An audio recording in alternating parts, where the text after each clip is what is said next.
Olá, seja bem-vindo ao 6º vídeo do canal Arquitetura ao Alcance de Todos. Aqui é o arquiteto Rodolfo Cerveira. Neste vídeo vou conversar com você sobre qual é a destinação mais apropriada da água usada em sua residência.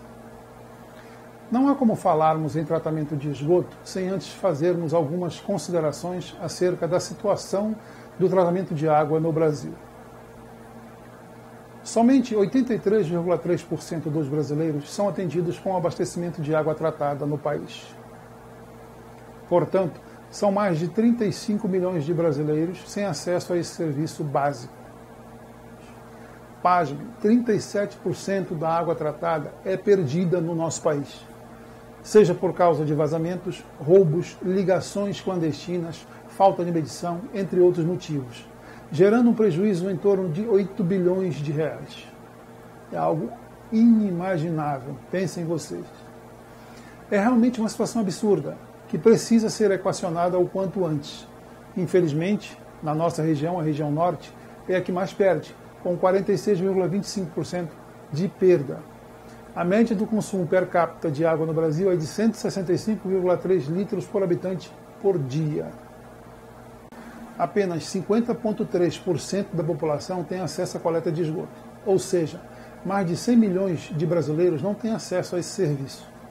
Mais de 3,5 milhões de pessoas, nas 100 maiores cidades do país, despejam esgoto irregularmente, mesmo tendo redes coletoras disponíveis.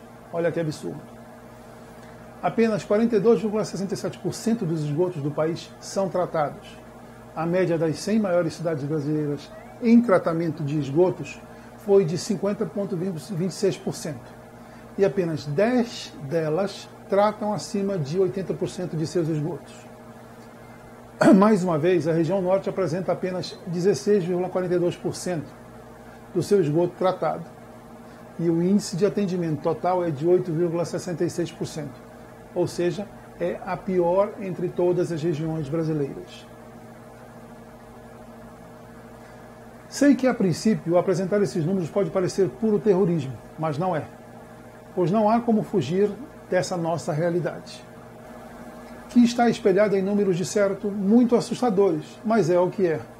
Não há como negar que o Estado brasileiro tem procurado aumentar a sua capacidade de investimento nessa área, com a finalidade de minorar esse imenso abismo existente entre a oferta e a demanda pelos referidos serviços. E alguma melhora já se pode constatar, mas diante da enorme necessidade ainda é muito incipiente. Agora que já temos um breve panorama da coleta de esgoto em nosso país, vamos passar a falar do universo micro de uma única unidade residencial ou, porventura, de uma única fábrica.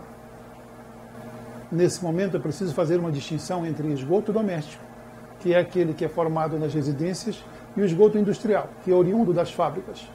Esta diferenciação é imprescindível, porque cada tipo possui substâncias diferentes, e, portanto, são necessários sistemas específicos para o tratamento dos resíduos de cada um deles.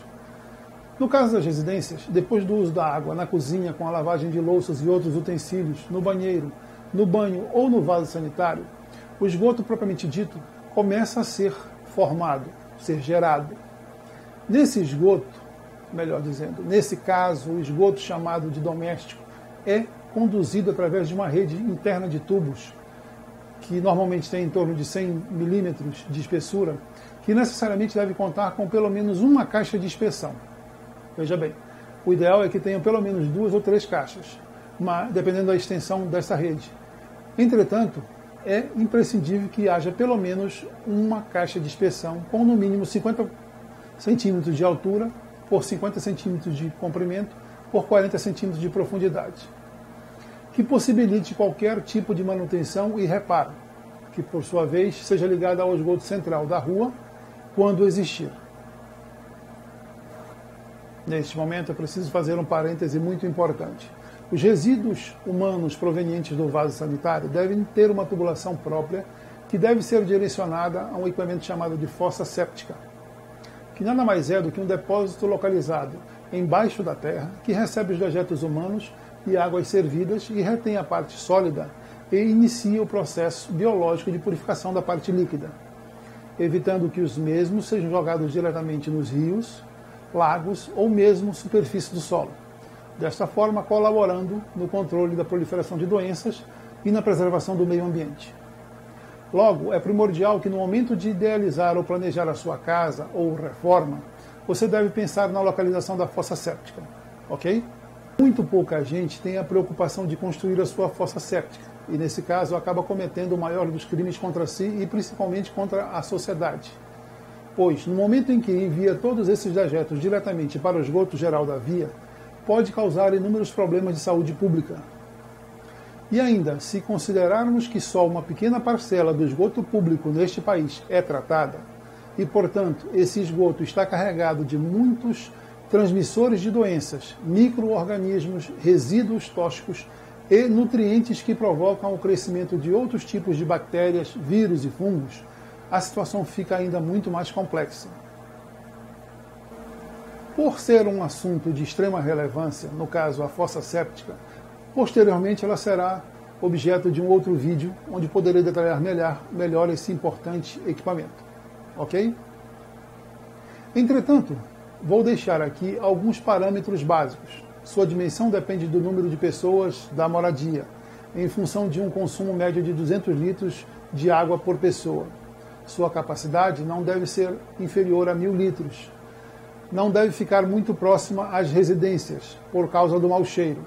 Por outro lado, não deve ficar muito longe. O ideal é que sejam construídas a pelo menos 6 metros de distância do mesmo. É importante ficar bem atento ao descarte de resíduos na rede de esgoto. Óleo de frituras usado deve ser separado em garrafas PET e entregue nos postos de coleta recomendados, pois esse material, quando jogado na tubulação, pode formar placas de gordura que se juntam com outros materiais que, por sinal, também não deveriam estar no esgoto, causando entupimento e refluxo do esgoto. A água da chuva é um outro elemento que deve ter um tratamento todo especial, ou seja, ela não deve ser direcionada à rede coletora de esgoto, pois a ação sobrecarrega a tubulação, provocando muitas vezes o seu rompimento. Ao chegar na via, esses esgotos com diâmetro pequeno formam as redes coletoras, que por sua vez são conectadas às redes coletoras tronco, que são as tubulações normalmente instaladas ao lado dos córregos, que recebem os esgotos de diversas redes. Em seguida vão para as interceptadoras, que são as tubulações com dimensões maiores, preferencialmente próximas aos rios, e de lá o seu destino será uma estação de tratamento, que por sua vez tem a missão de devolver a água em boas condições ao meio ambiente, ou reutilizá-las para fins não potáveis.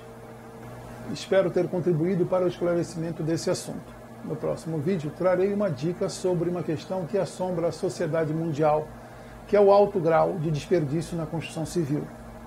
Se você gostou da proposta desse canal, clique logo abaixo e assine.